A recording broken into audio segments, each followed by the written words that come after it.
Добар ден во 16:30 во првото издание на Дневникот на Канал Плюс. Еве кои настани го обележаа денот.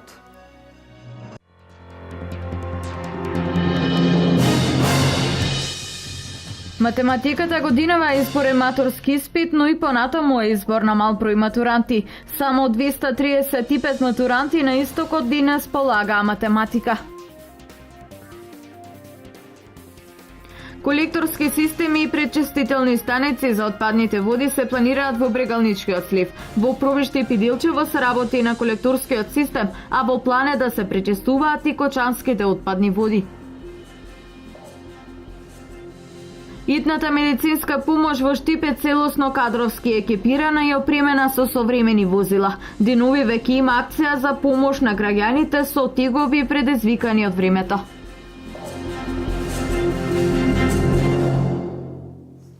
Со швајцарски средства ќе се заштитува квалитетот на водите на Брегалница.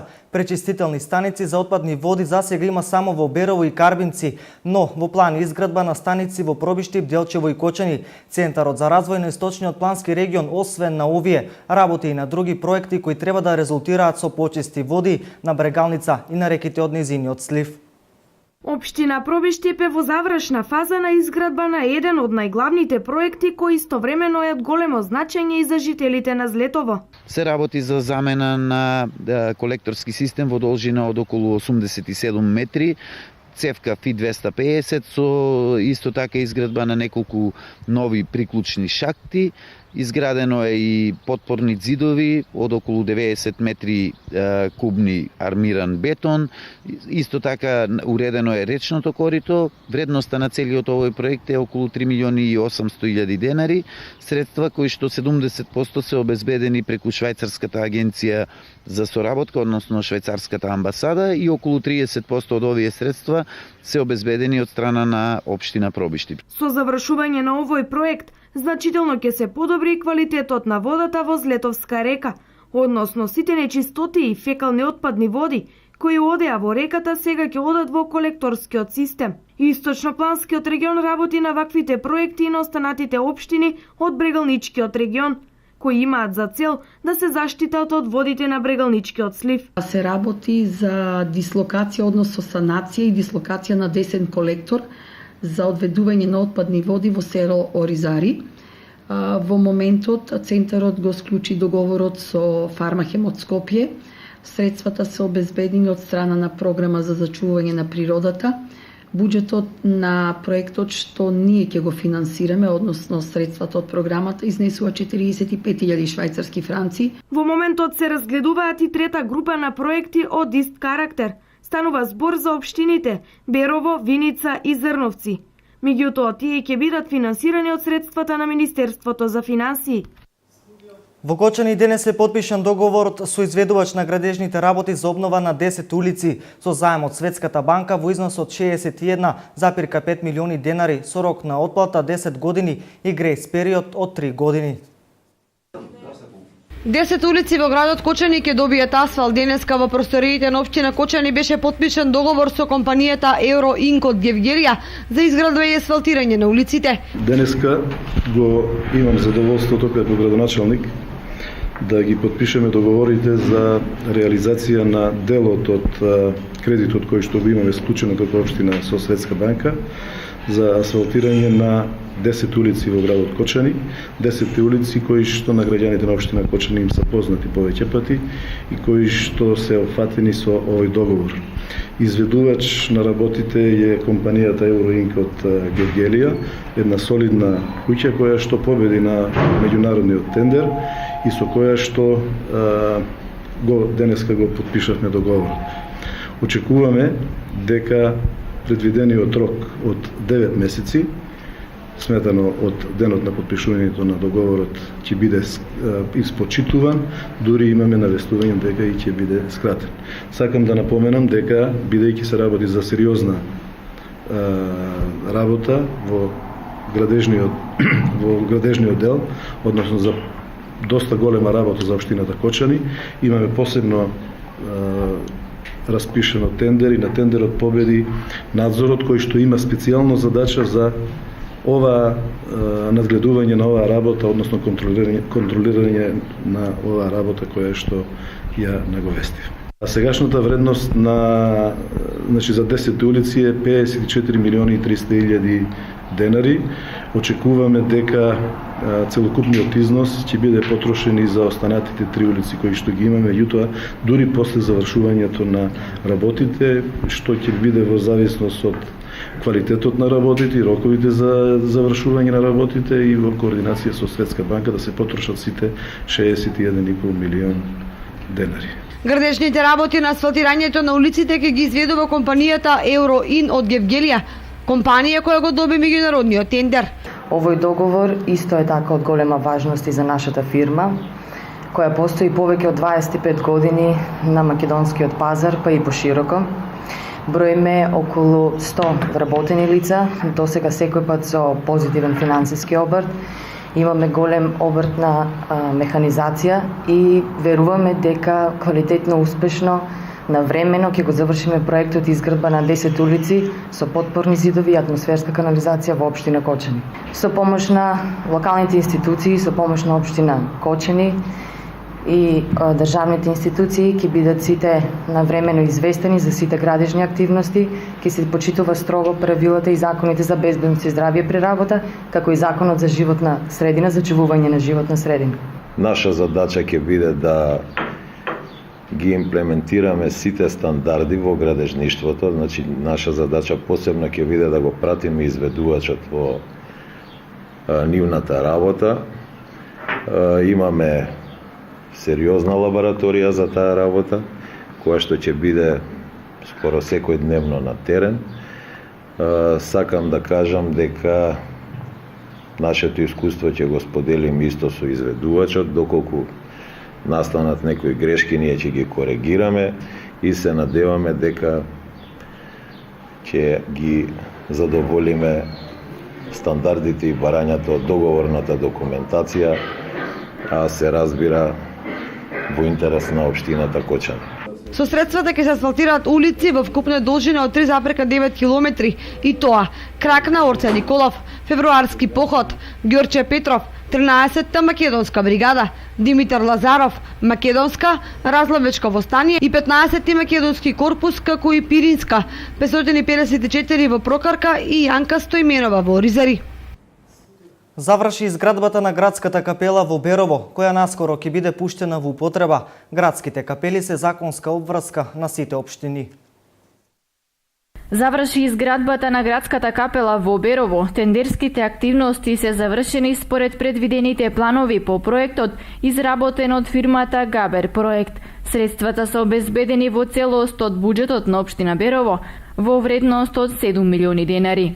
Е во завршна фаза изградбата на капелата и треба да каже самиот изведувач на работите кога да ја формираме комисијата, да направиме технички прием на објектот и подоцна да донесеме преку советот одлука да ја предоставиме на јавното комунално предпријатие да се отпочне со работа на истата, поготово сега е веќе тоа неопходно, зашто летните температури си го прават своето, па така мислам дека капелата ќе биде прифатена и ќе се користи јако за неубави работи, но сепак тоа е еден природен и нормален процес кој еве со самата изградба на истата ќе овозможиме да сите тие болки полесно се пребродуваат. А тоа сега го изискуваат и позитивните законски одредби со тоа што ќе се спречи веќе одењето на поворки по улиците каде што се спречува нормалното одвивање на сообраќајот и така мислам дека граѓаните тоа ќе го прифатат. Објектот е со должина од 10 метри и широчина 8 метри. Поставени се 4 комори и опремени се сите потребни простори кои ги бараат објектите од ваков тип. Капелата се наоѓа до црквата Свети Тодор, до градските гробишта во градот Берово. Денес во Штип беше предадено во употреба новиот парк во населбата Деснаци. Ова е прв парк во овој регион и содржи пешачка патека, игралишта и други содржини за жителите на оваа населба. За жителите на населбата Деснаци во присуство на самите жители, градоначалникот на општина Штипи вработени во јавното претпријатие ИСАР денес и официјално беше пуштен во употреба ново конструираниот парк. Новиот парк содржи патеки кои во текот на работите случајно биле откриени како остатоци од некогашен парк, останати пратечки содржини за повозрасните и кошаркарско игралиште за помладите. Ова е едно чудо невидено, зашто ова е едно рекреативен центар на нашите внуци и паравнуци, што овдека ќе се занимаваат, а не да одат по улици, да бидат, како да кажам, криминалци. Епа, ова влада прави нешто на оној што му е криво, нека пукни. Порано имаше трева до колена, овдека влекачи змии, магарења, коњи, пасија. Имаше тука кош порано, меѓутоа беше на земја, немаше ништо, значи сега е многу подобро и за децата да може да се играат. Не? Игралиштето е многу добро. Се надевам дека ќе доваѓаме секој ден тука.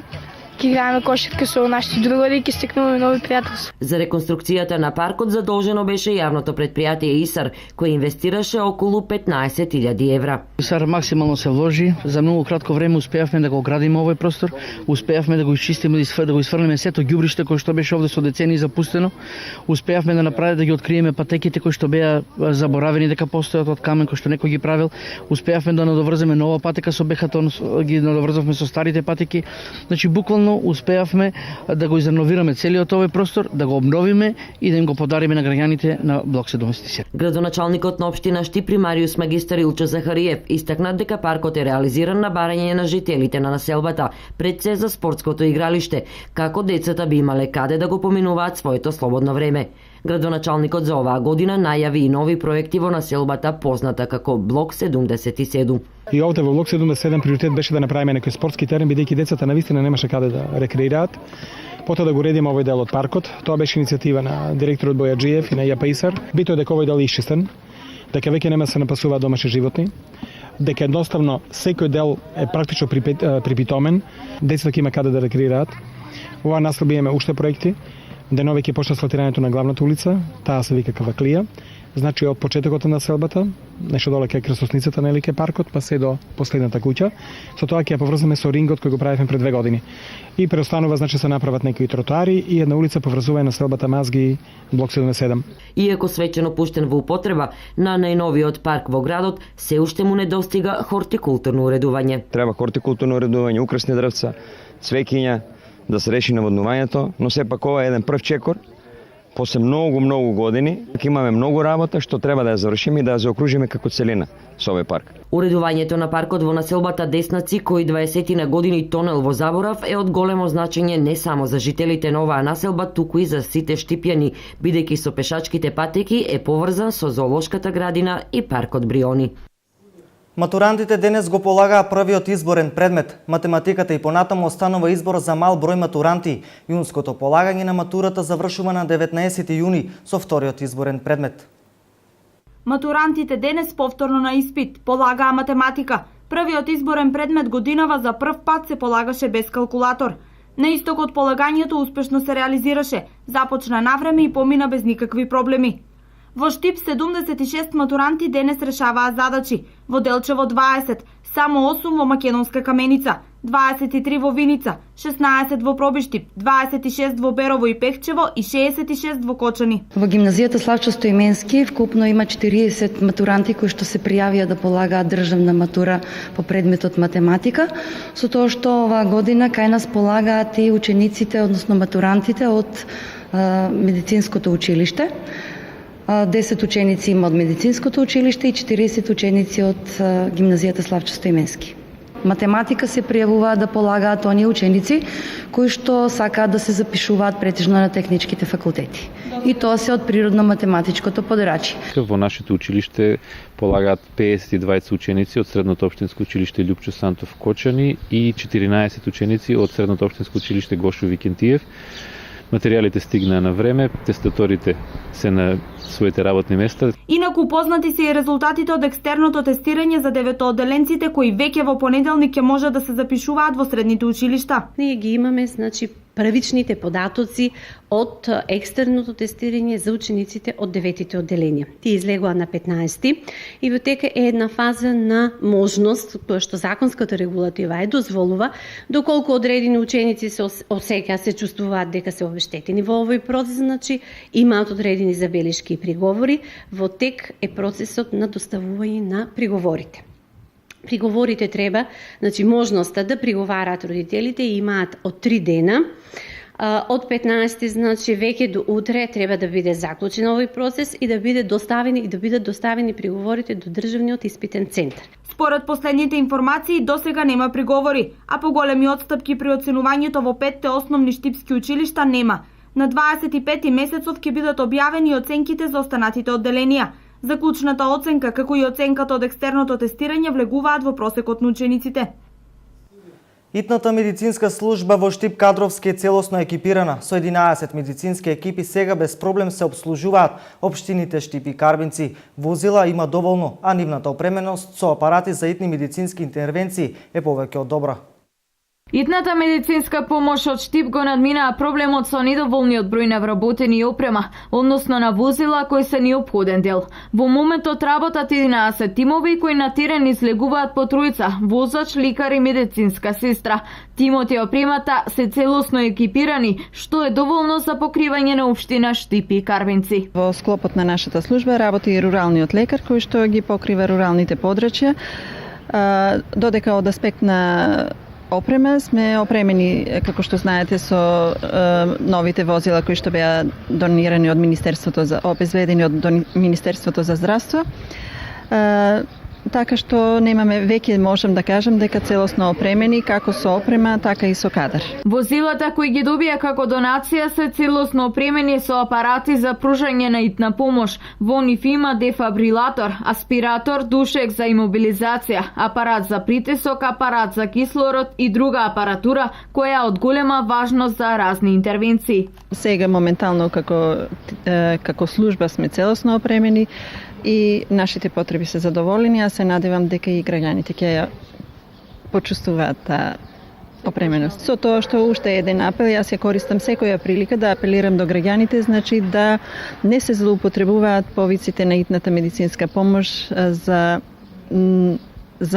она што не е нејзина намена. Итната медицинска помош во склоп на проектот на Министерството за здравство насловен Здравје за сите во присред на високите температури. Во вторник на 23 јуни тимовите од Итниот медицински центар во Штип ќе вршат бесплатен медицински преглед, односно мерење на крвен притисок, телесна тежина, мерење на шеќер во крвта, како и давање совети на граѓаните за заштита и грижа на нивното здравје.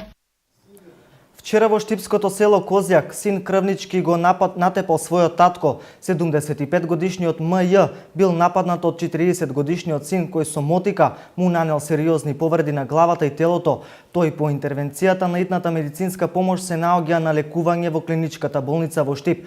Вчера на патниот правец Радовиш Штип кај местото Дамјан се случи сообраќајна несреќа. Амбулантно возило од итната медицинска помош од Радовиш од засега непознати причини удрило во задниот дел на камион марка МАН. Амбулантското возило пренесувало пациент, 2-годишно дете кое за среќа не е повредено.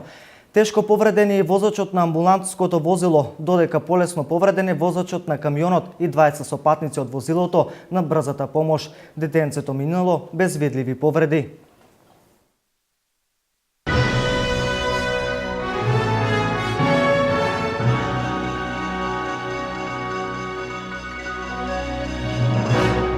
Делчевските пензионери ги вршат последните подготовки за настап на пензионерските спортски игри. Домакин на игрите е Сдруженијето на пензионери од Македонска Каменица, каде пензионерите ќе се надпреваруваат во пикадо, влечење јаже, шах и други дисциплини.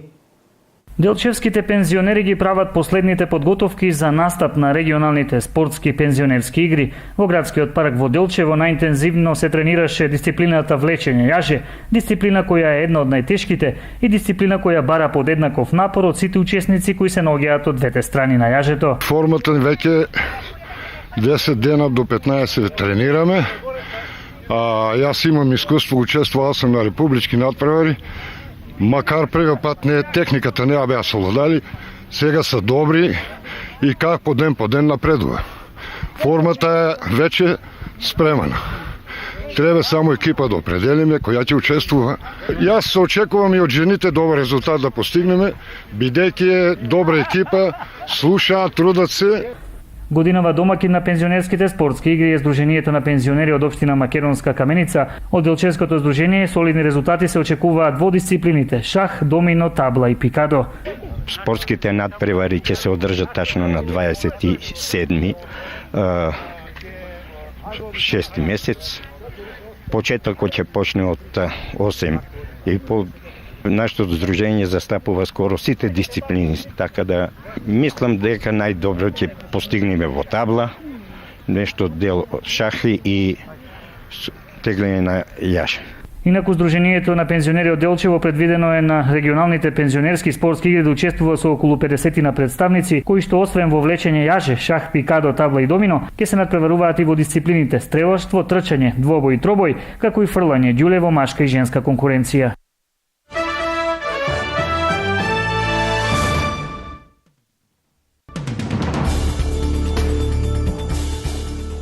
Меѓу земјите членки на Европската Унија нема согласност за предлогот на Европската комисија да се воведат обврзнички квоти за секоја членка за примање бегалци кои стигнуваат во Европа и на тој начин да се олесни товарот на земјите кои се на удар на масовни приливи од мигранти, како Италија и Грција, покажа во вторникот расправата на состанокот на министри за внатрешни работи во Луксембург.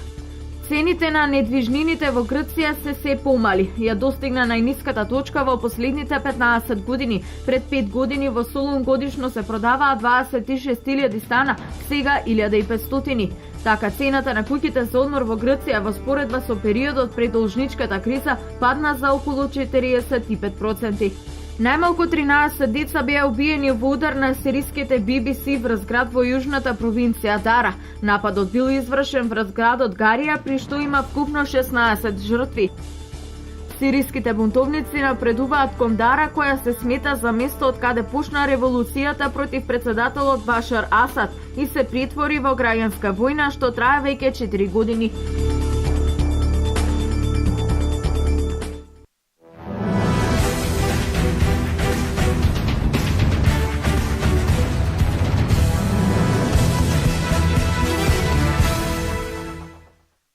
Дека кикбоксот зема се поголем замав на овие простори покажуваат успесите на најмалите.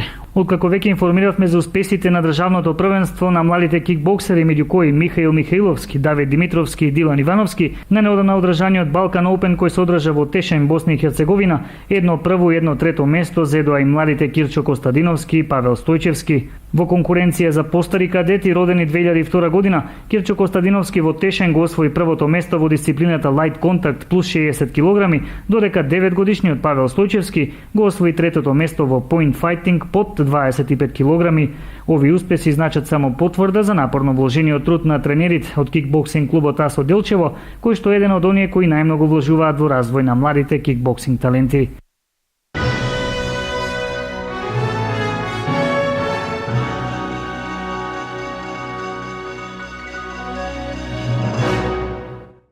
Почитувани гледачи, повеќе информации во Дневникот во 20 часот и на нашиот веб портал kanalplus.mk. Пријатно попладне.